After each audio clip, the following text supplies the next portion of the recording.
Nah, pertama-tama kita mungkin mulai dari apa sih eh, tujuan dari perencanaan keuangan ya.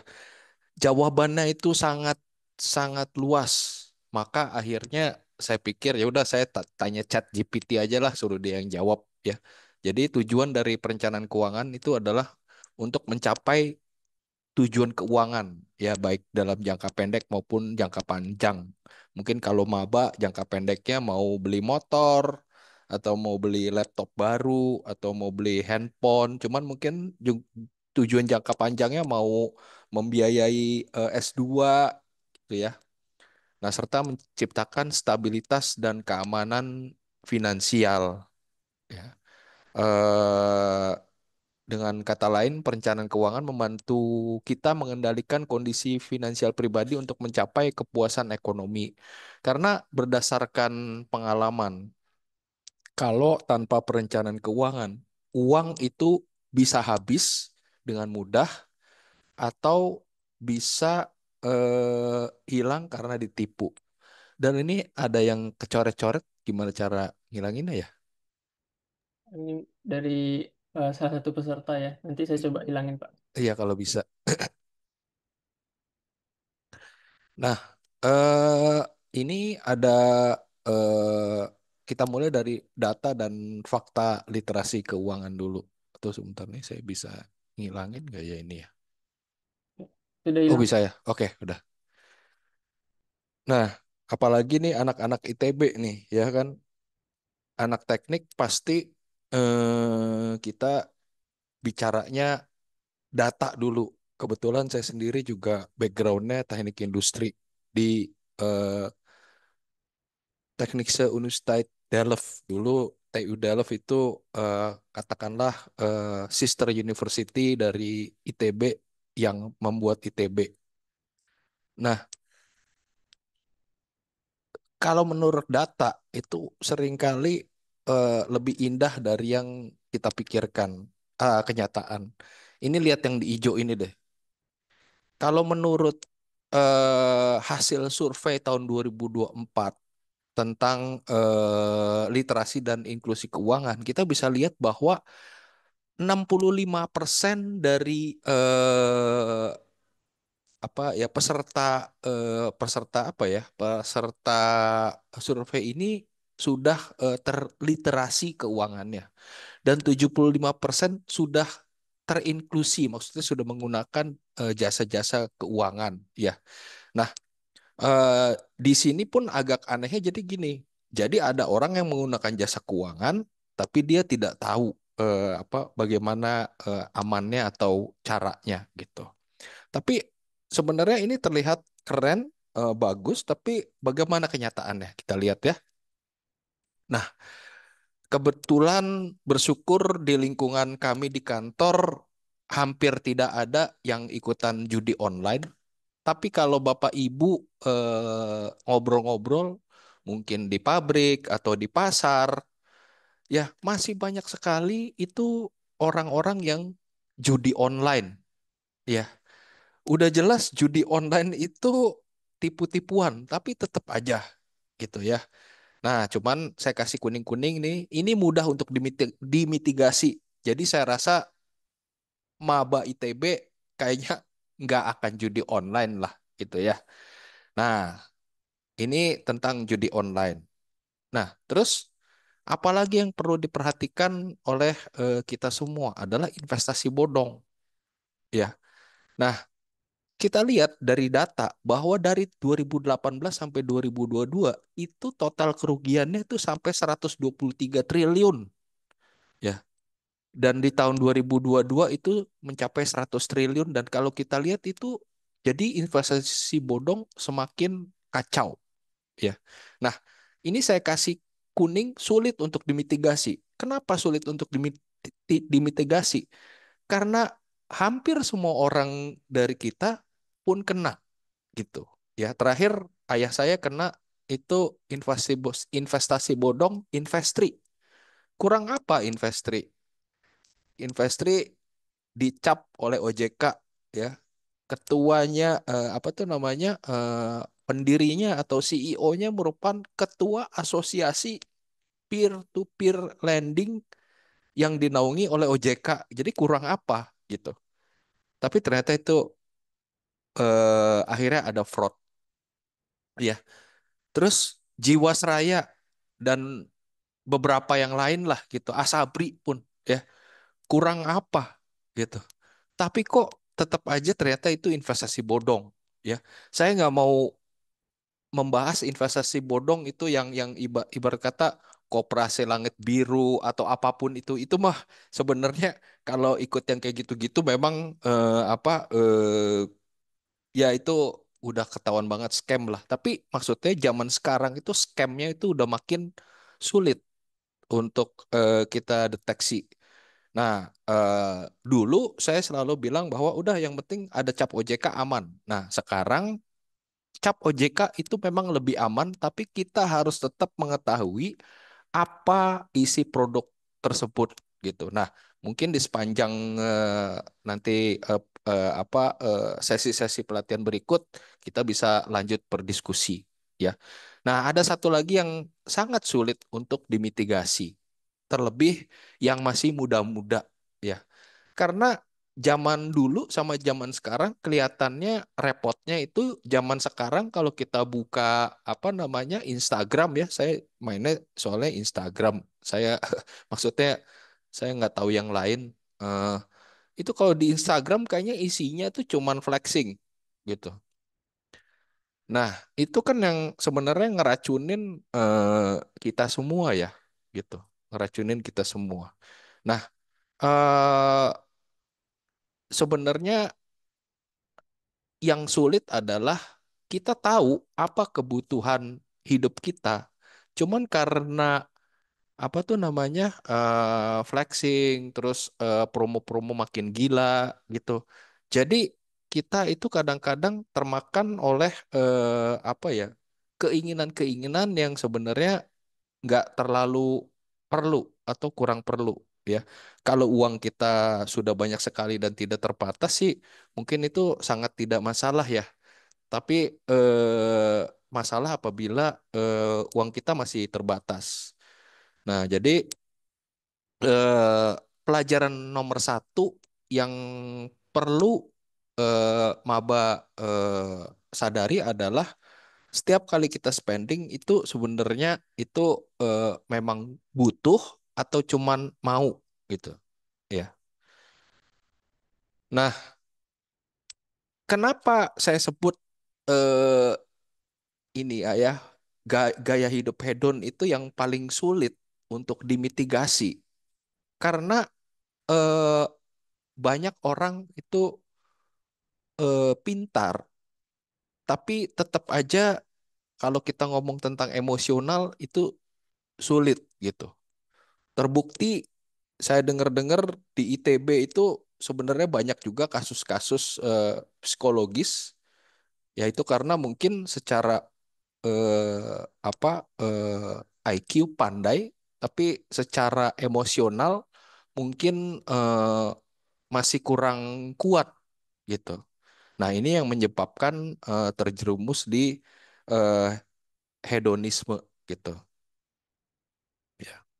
Nah, eh, kalau role model saya sukanya adalah ini dua orang ini. Sebenarnya banyak sih, cuman saya selalu role modelnya ini. Eh, Role modelnya adalah Lo Keng Hong. Lo Keng Hong itu salah satu orang terkaya di dunia. Sorry maaf, Kak Warren Buffett itu salah satu orang terkaya di dunia dan Pak Lo Keng Hong itu eh, ibarat kata eh, juga role model para investor di Indonesia karena beliau itu dulu orang yang berkekurangan pada waktu remajanya. Jadi bukan dari orang yang kaya, tapi sekarang dia triliuner hanya dari investasi saja gitu. Nah, lesson learn tadi yang pertama kan kalau misalnya kita apa terkait dengan financial planning, kita mesti tahu apa yang kita butuh dan apa yang kita inginkan gitu. Nah, itu kita mesti tahu. Nah, yang lesson learn from the Maha Guru itu adalah Satu, hidup hemat. Karena tanpa hidup hemat, kan nggak ada uang yang bisa di saving. Kalau nggak ada uang yang di saving, ya gimana caranya untuk membangun aset atau membangun kekayaan, ya. Dan yang kedua adalah kalau kita punya aset nganggur, kita harus membuat apa aset itu aktif. Oke. Tapi terkait dengan hidup hemat, ini saya mau ceritakan pengalaman atau ini true story dari Warren Buffett, ya. Warren Buffett itu salah satu orang terkaya di dunia. Rumahnya mungkin sekarang itu rumahnya sekarang itu masih sama dengan yang dia beli pada waktu tahun 1958, dan kalau nggak salah harganya tuh di bawah 5 M kalau nggak salah, atau di bawah, ya di bawah 5 M kalau nggak salah. Ya, bagi orang yang kaya sekali, dan ini harga di Amerika 5 M, saya rasa itu harga yang sangat-sangat murah, ya gitu. Nah, sama dengan Pak Lokengong. Pak Lokengong itu dia tinggalnya juga di rumah yang tidak terlalu mewah, ya, di kawasan Jakarta Barat, ya. Terus mengenai makan. Jadi ternyata Warren Buffett makannya tuh seneng makan junk food, dan dia makannya McDonald yang murah. Nah, kalau misalnya Pak Lok Keng Hong pun, dia itu saya pernah ketemu dia itu di food court yang namanya Pola Bugar di daerah Jakarta Barat. Dia itu sebenarnya bisa makan di mana saja, tapi dia memilih untuk makan di food court yang sangat sederhana bersama istri dan dua anaknya. Ya sama seperti Pak Purbaya deh, yang makan di warung juga oke gitu. Ya. eh nah, yang ya sebenarnya ini sangat banyak lah, ya. Misalnya gini deh, mobil. Warren Buffett itu menggunakan mobil mobil yang tidak mahal. Nah, Pak Lokeng Hong pun dia beli, kalau nggak salah mobilnya tuh Volvo tua gitu. Karena eh, menurut dia ngapain beli mobil mahal-mahal, karena mobil itu akan terdepresiasi. Nah, jadi intinya adalah menurut saya, eh, terlepas dari jumlah aset atau kekayaan kita bagaimana, akan lebih baik kalau misalnya kita hidup sederhana atau hidup hemat. Ya. Nah, ini ada tadi mungkin yang saya tampilin kan orang-orang tua semua, ya. Nah, ini saya kasih tampilin ini orang muda. eh Kelihatannya juga orang tuanya itu bukan konglomerat, ya, tapi ternyata ini Suli ini dia dia belajar trading dan akhirnya dia sukses, dan dia sekarang menjadi ya salah satu remaja yang super kaya lah begitu. Dia juga masih maba kalau nggak salah, maba di UPH kalau nggak salah gitu. Jadi ayo maba ITB jangan kalah. Oke, tadi kita ngomong fakta dan data. Nah, sekarang kita ngomong mindset miskin dan mindset kaya, ya. Nah, saya nggak tahu apakah Bapak Ibu itu pernah dengar cerita ini. Jadi ada kampung di Tuban yang ternyata itu ditemukan ladang minyak.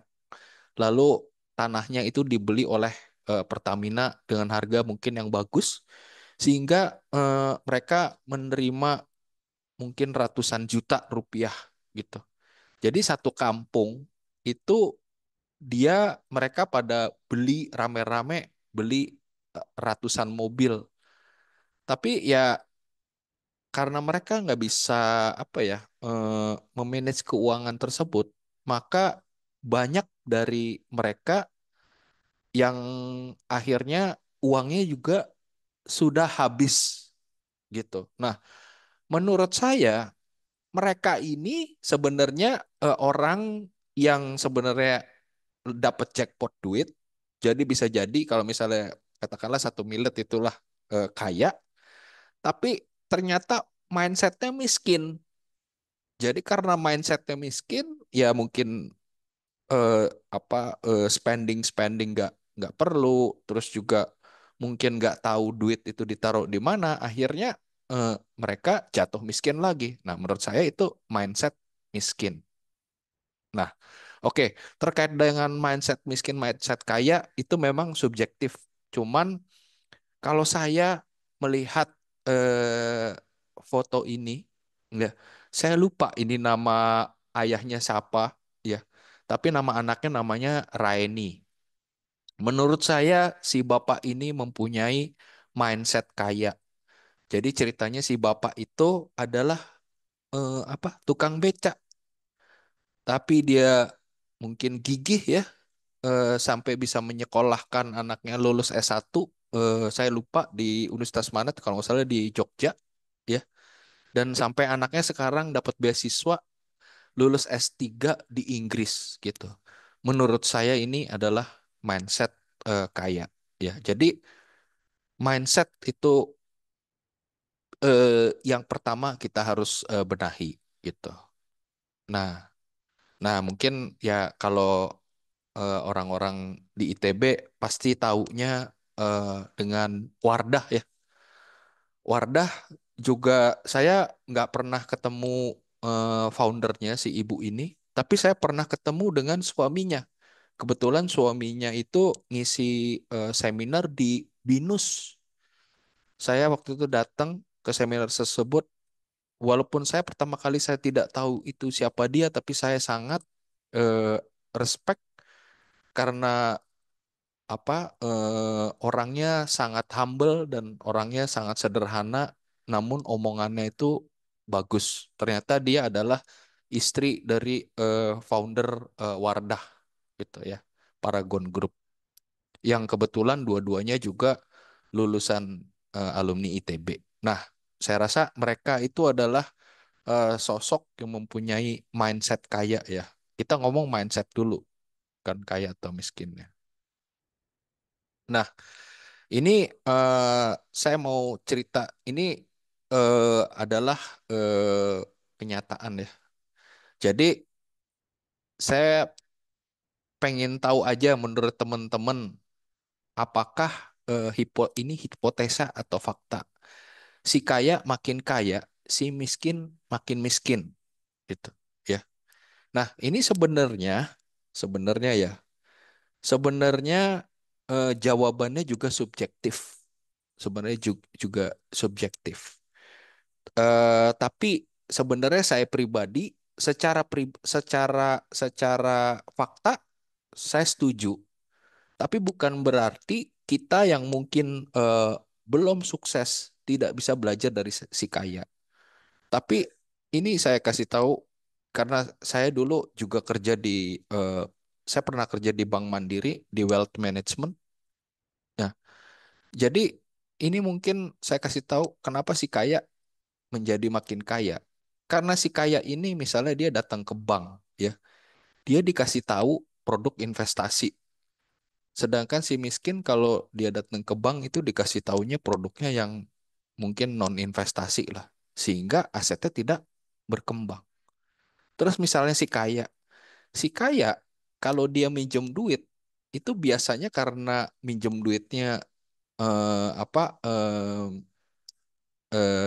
juga jumlahnya besar dan karena dia punya aset yang besar, maka dia dikasih apa bunga yang murah.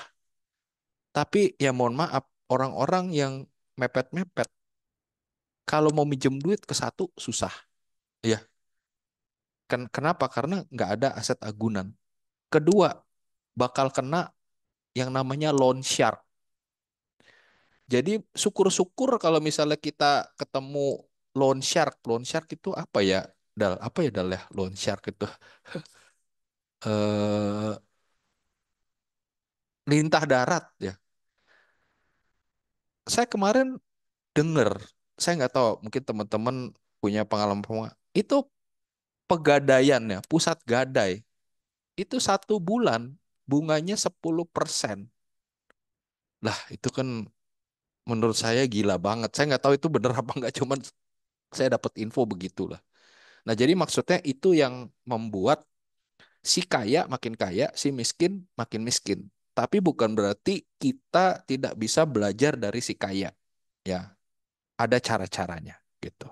Jadi yang penting kita harus punya mindset kaya dulu dan kita belajar bagaimana si kaya ini mengelola eh, kekayaannya gitu.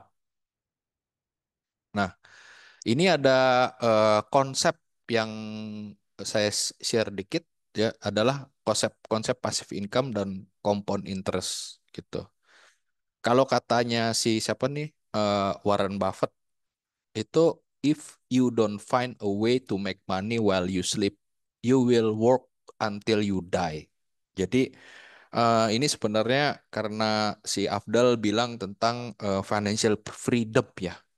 Cuman kemarin saya bingung, saya menjelasin apa financial freedom. Jadi maksudnya mungkin menurut Afdal, kalau kita punya akses, punya punya aset dan aset tersebut bisa kita aktifkan, maka kita akan mendapatkan kebebasan finansial. Contoh ya.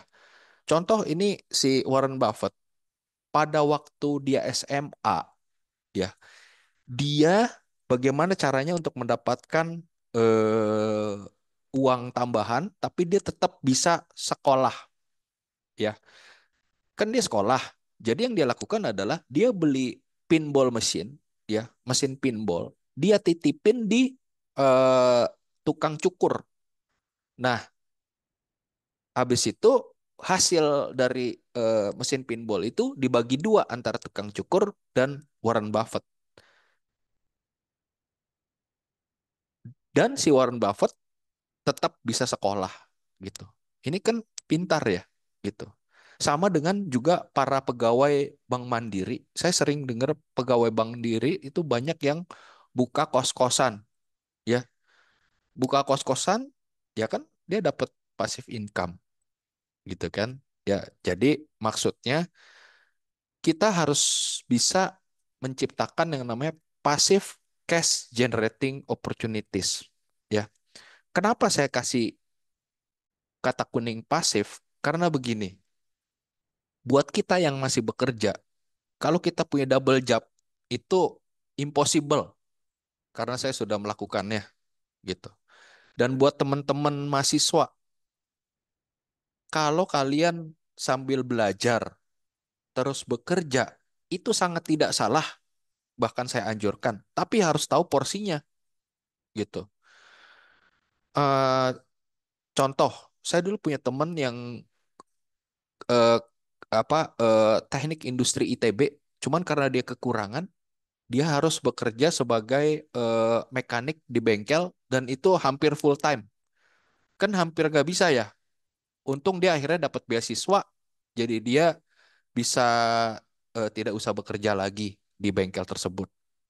Ya, jadi maksud saya bagi teman-teman maba kalau bisa kalau mau mencari pendapatan tambahan itu jangan mengganggu waktu kuliah gitu.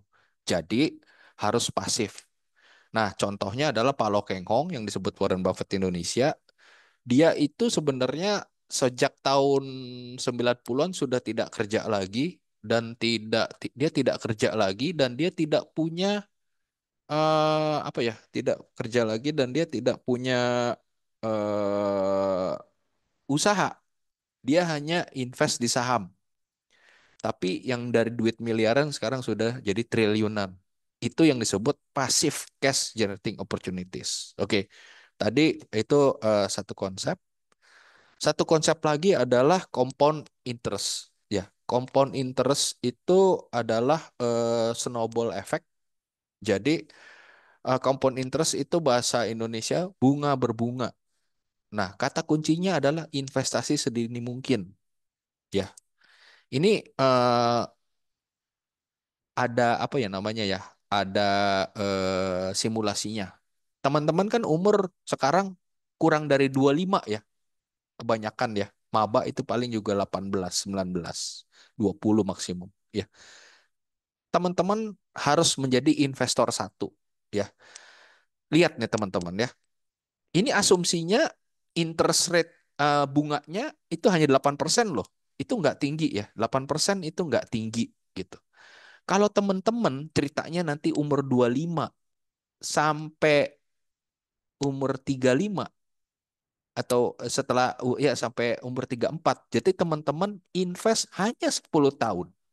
Invest hanya 10 tahun per tahun 5.000 US dollar. Ini kan contoh ya, 5.000 US dollar. 25 sampai 35 invest 5.000 US dollar lalu stop.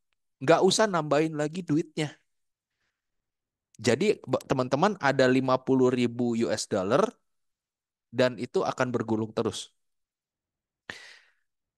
Itu dibandingkan dengan investor kedua yang umur 35 baru start investing sama per bulan per tahun 5.000 US dollar. Tapi dia harus invest sampai 30 tahun kemudian sampai umur 65. Nah, pada waktu umur 65 setelah dicek ya ternyata investor satu yang modalnya cuman invest 50.000 US dollar itu akhirnya asetnya itu mencapai 787.000, sedangkan yang invest selama 30 tahun karena investnya terlambat maka aset dia hanya 611. Mungkin teman-teman kalau sempat screenshot ini di screenshot aja ya, silahkan dicek sendiri. Mas Afdal sudah ngecek Excelnya ya. Semoga teman-teman tidak terlambat untuk berinvestasi. Oke, penutup penutup dari sesi saya adalah ini eh, lagi-lagi mindset ya. Nah, gimana sih kalau misalnya teman-teman itu apa itu harus tahu dulu rasa uang. Nah, cara tahu rasa uang itu adalah kalau kita bekerja, maka kita baru tahu rasa uang itu bagaimana gitu. Ya, 100.000 itu secapek apa, 1 juta itu secapek apa gitu. Lalu yang kedua adalah the pain of paying. Nah, ini teman-teman hati-hati ya. Teman-teman hati-hati bahwa zaman sekarang itu ada namanya eh, pay later ya, pay later. Pay later itu sebenarnya bahaya karena berarti kita membeli sesuatu yang kita tidak punya. Jangan sampai nanti teman-teman terjerat dengan utang, ya. Sama digital payment itu juga sebenarnya bahaya. Kenapa? Zaman sekarang tuh pembelian online sangat mudah, pembayaran pakai QRIS itu sangat mudah. Itu secara psikologis teman-teman itu jadi tidak merasa bahwa spendingnya itu udah banyak. Ini ada ininya, ada teorinya, silahkan di googling pain of paying gitu ya. Nah, jadi mungkin saya rasa eh, takutnya saya kelamaan. Jadi semoga apa yang saya sharing ini bisa membuka sedikit wawasan tentang mindset ya. Nanti mungkin kita bisa tanya jawab lagi. Mungkin kita lanjutkan dengan sesinya Mas Afdal ya. Silahkan Mas Oke, Afdal. baik. Terima kasih Pak Nino untuk